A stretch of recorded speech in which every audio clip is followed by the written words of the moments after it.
Okay, so basically this is going to be your filter cover. There. You don't have to remove this. I did just to gain a little more room. It's not in the way. If you leave it, it's fine. Disconnect the battery first, negative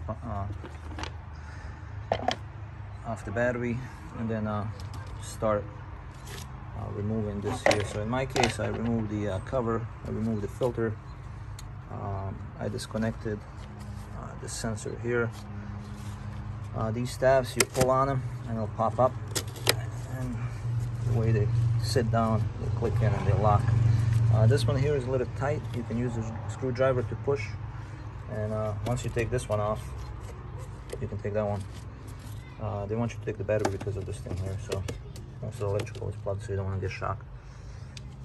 Disconnect the mass airflow plug, take this plug out, pull it up, take this tubing off, squeeze right here, take this flexible air tube off, inspect it, because sometimes it could be a crack here underneath you don't see, and that's where your air leak is.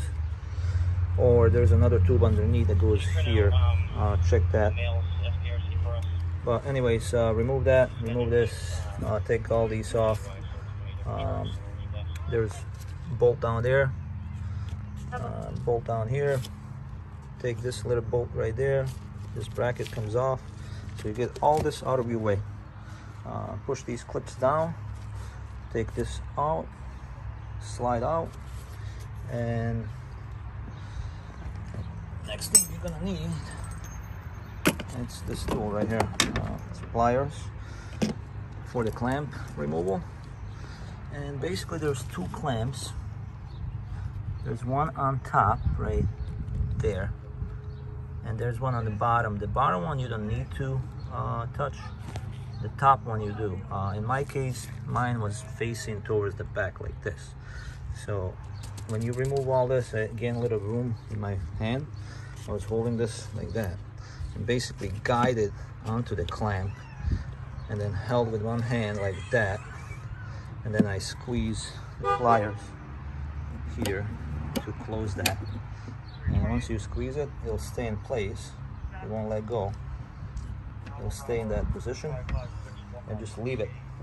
The clamp is loose, squeezed, it'll stay like that. Then you're gonna take one hand here on this part and one hand back here and wiggle it, because you gotta get these grommets, gotta get it off these. It basically slides in the other way, and you gotta push them off and then wiggle it up. So it has to go up this way, and just make sure you don't break anything. Go slowly, pull, but be careful. Then wiggle it out. Take the thing out. There's 3 bolts, one here, one there, one on the bottom. Remove that, install a new filter, and that's about it. Just reverse everything and you're good. Make sure you're seated in there nicely, and before you start closing everything, because that tube is flexible, and if it's not seated right, it's gonna kind of sit on top of it but not in it. Just make sure that's seated correctly, and then go ahead and proceed with the rest of it. It is a little tight because of everything else that's in the way. I think engineers could have done a better job redesigning this whole thing here, but this is what you need to do in order to remove that mass airflow. And then just reverse everything, put the battery back on. You probably got to clear the codes, or remember your radio codes before you start it. Okay, now this cable sits on here, basically slides like that. You definitely have to remove that off of the housing when you take this box out. To take that off, you can use a screwdriver. It's hard to do with one hand. Flathead, and just push this way and then slide up.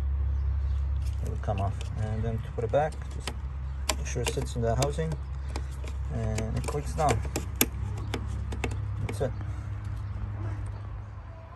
Okay, for that one right there, bolt, and this one right here, you're gonna need E10.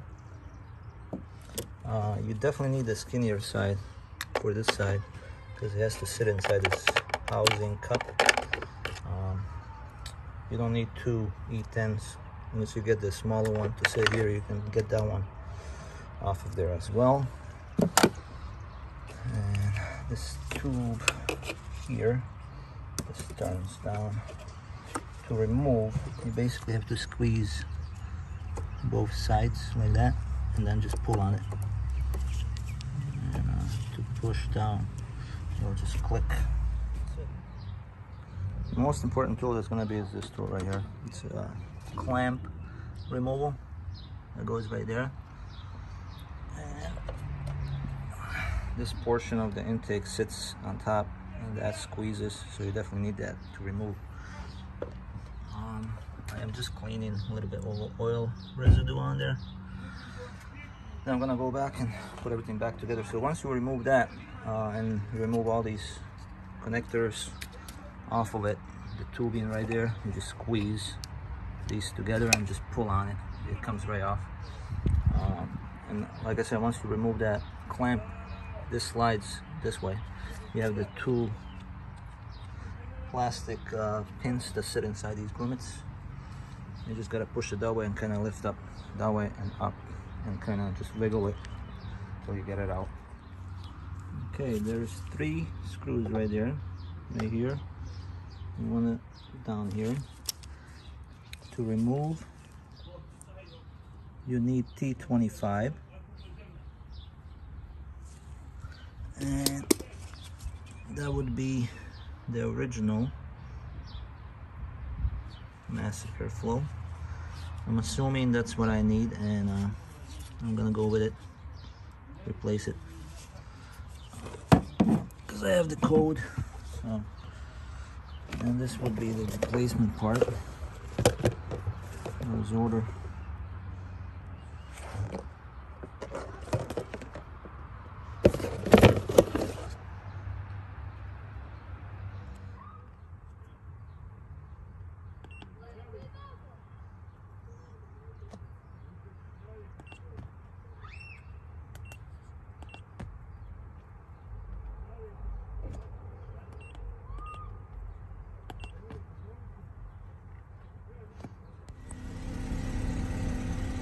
No check engine. Test drive it and see if it comes back.